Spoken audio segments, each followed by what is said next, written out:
So here we are today at Fowler's in Bristol. This is where I bought my Trident from, and one of the questions I'll be getting about this bike is why didn't I just go for a street triple? Because it's faster and therefore more fun. And you might be thinking the same as well if you found this video. Should I go for the Trident and save a few grand, or is the street triple worth the extra cash for that bit more power and spec? So in this video, I'm going to go over the specs of both the bikes. We'll listen to them, I'll take them for a spin, and then I'll give you 3 reasons to buy the Trident and 3 to buy the Street Triple. But before we get started, a big thank you to Fowler's for letting me borrow their demo bike today.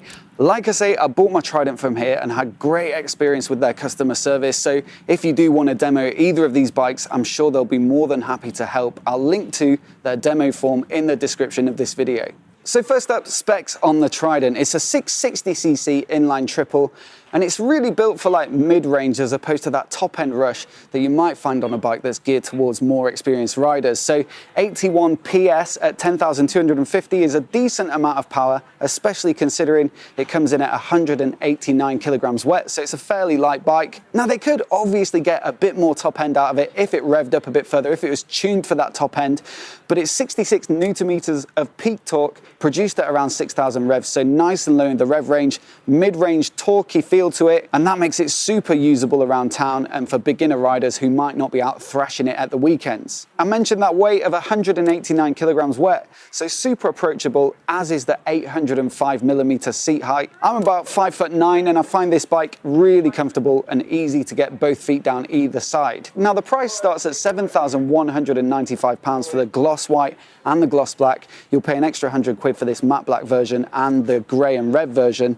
So there are some areas in which the finish is a little bit compromised and built to a price. A plastic tank cover, for example, with a metal fuel tank inside. Things like the brake pedal for the rear brake and the gear shifter, you know, they're not as premium as something like the Street Triple. And the other thing as well is the frame and swing arms. So those are made from steel as opposed to aluminium on the Street Triple lineup. And that adds a little bit of weight probably, although realistically, for the type of riding and type of customer that they've geared this towards, I don't think anyone's really going to notice much difference. Elsewhere, you know, the equipment they've used is a bit of compromise basically between performance orientated, making it a fun ride, but not super top-end stuff that's going to push the price up and make it unobtainable for new and younger riders. So you've got Showa 41mm upside-down forks at the front there. There's no adjustability though in terms of damping. I don't think they're anticipating the customers that buy this bike to want to adjust it.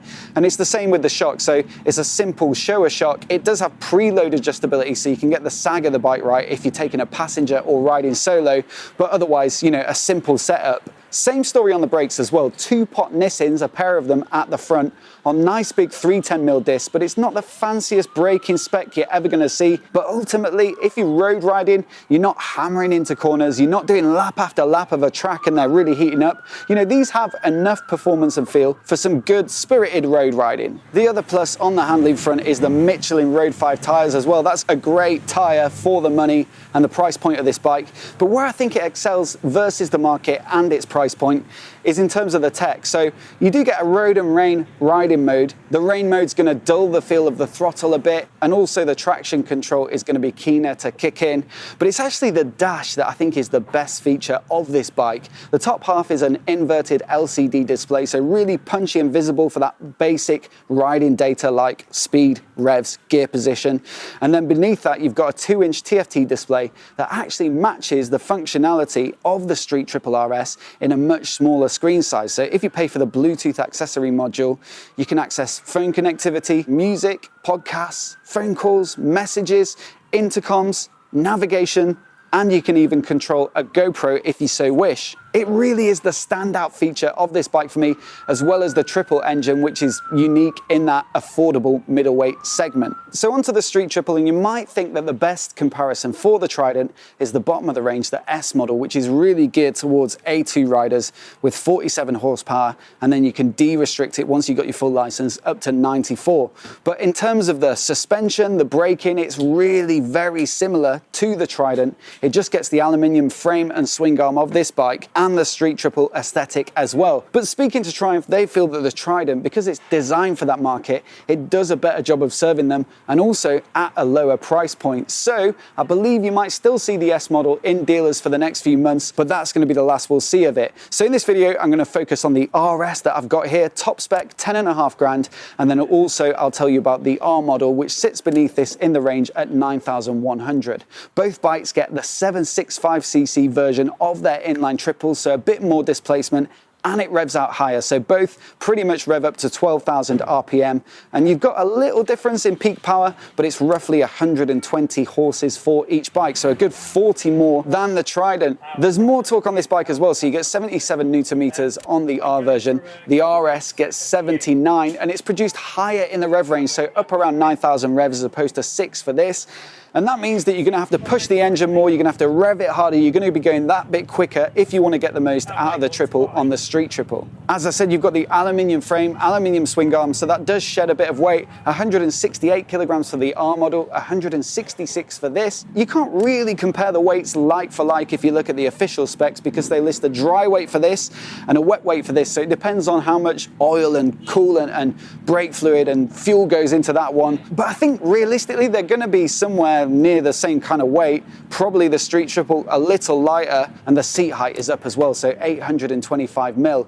That tucks your bum up a bit higher, the pegs are that little bit more cramped, and you're further forward so you can tuck in and get into a sportier riding position. Still a very comfortable bike, but doesn't really have that sat up, commuting, all day comfort kind of feel that the Trident does. In terms of the forks, you get Showa forks on here as well, but these are fully adjustable, again geared towards that more experienced rider, and this RS model gets a proper top spec Öhlins shock. You just get a Showa fully adjustable shock on the R. Same story with the brakes, so Brembo M50s here, really good track ready stuff. Brembo M4.32 calipers on the R model, so still much better than the Trident. Really very good for the road and that sort of thing, but not kind of like top draw like the RS. There's a radial Brembo master cylinder as well, span and ratio adjustable for dialing in the exact braking feel that you want. 3 riding modes on the R model, so road, rain and sport, and then this RS gets a track mode and a user defined mode as well, so again, more levels of personalization the more money you pay. Both of them get a quick shifter as standard, but the big differentiation for me is the dash. So the R model gets a simple LCD display, no connectivity, no distractions, just the simple riding information, and a lot of people might prefer that. A lot of people go out biking to get away from their phone, and so that might be preferable, especially with that 1,500 quid-ish in your pocket. This RS model gets a 5-inch TFT display, so a really nice, vibrant, visible design to it, and it sort of blooms out as the engine revs up, and then you get all the connectivity that I mentioned with the Trident, so nav, media, intercom, GoPro, all that good stuff. So if you want that, then you're going to have to pay the bit extra for this model out of the 2 Street Triples. So before I show you any riding footage out on the road, I think we should have a listen to both bikes. So here's both of them revving up outside the shop here.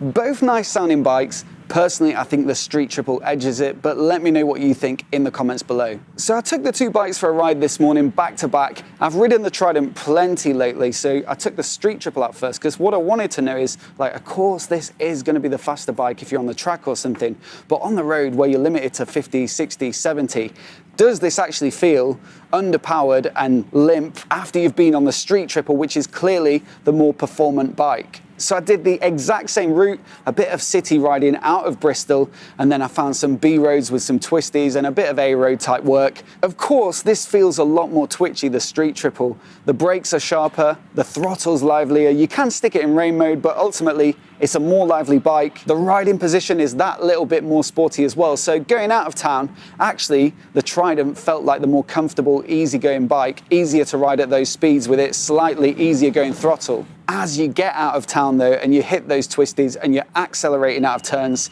of course the Street Triple has that like top end rush where things start going past you really quickly, and the Trident, you know, it can't quite deliver on the same level of thrills. Did it feel boring though versus the Street Triple? It depends on what kind of rider you are. I think if you're a relatively new rider and you're happy with sort of moderate to quick pace, then the Trident can still put a big smile on your face. It still accelerates when you get up to 7,000 and 8,000 revs. It does push on a bit, starts to fly a bit. And personally, I love riding it, even though I get to borrow many more powerful machines from manufacturers. You know, that said, if you're more experienced, if you're gonna do track days, if you're gonna do twisties every weekend and you really like to push it a bit, if you're gonna ride in quick groups, if you just want that more sporty feeling, then the Street Triple obviously delivers on that. It feels sharper to turn in, you're more tucked into it as well. There's adjustability in the suspension if you want to dial it into your weight and riding style. The brakes are obviously much better, and then there's that top end power, extra 40 horsepower. When you do rev it up, it really does fly. So now it's time for the 3 reasons to buy each bike, and I won't use looks as one of them because looks are totally subjective. I do like the slightly more retro aesthetic of the Trident. I like the short front end, the short tail section, the round headlight. For me, it's a beautiful looking thing, especially for the price, but I totally appreciate that the more modern, sporty, slightly more premium look of the Street Triple might be to other people's taste. So again, let me know your pick in the comments. All right, so reason number 1 to buy the Trident is of course the price. If you want a Triumph Triple and you want it for the lowest possible cost, then 7,195 for the white and gloss black of this bike makes it pretty much unbeatable. In fact, it is unbeatable. It's the most affordable Triumph across the board, and I think it's exceptional value for money. It's a really fun bike, plenty of thrills to be had, nicely built as well considering the price, and the tech's good and the engine's good. What more could you want? Second reason to go for the Trident is that tech. At this price point, even versus like the other affordable middleweights, you can't really get much of that functionality for the money. I think the Z650, the Kawasaki, does some of it. It has some phone connectivity, but it's not as fully featured as this bike. And in fact, the Street Triple R doesn't have any of that functionality either. So you'd be looking at the RS to get the phone connectivity, sat nav, media control, intercom, GoPro, all that good stuff. So if you're commuting and you like to use the nav and find the quickest way through the traffic, or you're visiting different locations for work and you need to get places on time, then that can be super helpful. If you like to listen to music or podcasts and want to control it from the switchgear, if you want to use your intercom and again have it all hooked up, then this is great value for money, but you have to remember you've got to factor in the cost of that Bluetooth module accessory. Third reason to go for this one is if you're a beginner rider. I'm not saying that this is just for beginners. There's plenty there for more experienced riders. If you've got a fast bike, you might enjoy this as like a second bike as well. But it does have that slight softness versus the Street Triple, a bit more forgiving in its delivery of power, in its braking, and for me that makes it a really approachable bike. The price point's right, the seat height's not too big, the weight's decent, so as a beginner bike this makes a really good choice. So 3 reasons to buy the Street Triple. The first one is obvious, and that's the performance. 40 horsepower is quite a big difference. The spec is exceptional on this RS model, and even on the R it is a lot better than the Trident. So if you think you're going to outgrow the Trident, if you want to go and do track days, if you want to go and do group rides that are quicker, then definitely go for the Street Triple. It is a few grand more, but if you're doing that sort of riding and if you've got the riding skills to make use of it, then it's not a massive leap up and it's still great value for money. Second reason to go for this one, I mean, you do get what you pay for in terms of finish. There's no magic answer to that problem. If you pay less for a bike, some of the finish is going to be built to a price, whereas with this bike, there's not really any areas in which it looks compromised or cheap. You've got the metal tank, you've got a metallic finish on it, you've got the graphics, LED indicators, really nice machined parts, better components in terms of the foot pegs and the foot controls and little embossed Triumph logos here and there. It really does look like a class act. Last one is a little bit of a curveball because you might expect the Trident to be the best bike for shorter riders, but the R model of the Street Triple is offered in a low version, and that's 780 millimeters in its seat height, which is super low, not just for a Triumph Triple, not just for a naked sports bike, but anything really. You know, that's down at sort of street twin levels, a really accessible seat height, especially if you've got short legs and you want to make sure you can get both of them down when you come to a standstill. So obviously you've got pros and cons for each bike. I bought the Trident, of course, and there's a full video about why I chose it linked to in the description of this video. Hope you found this one useful. If there's anything that I didn't cover, leave your questions in the comments below and I'll try and get back to you. And if you're new here and you want to see more videos like this, hit subscribe and I'll catch you in the next one.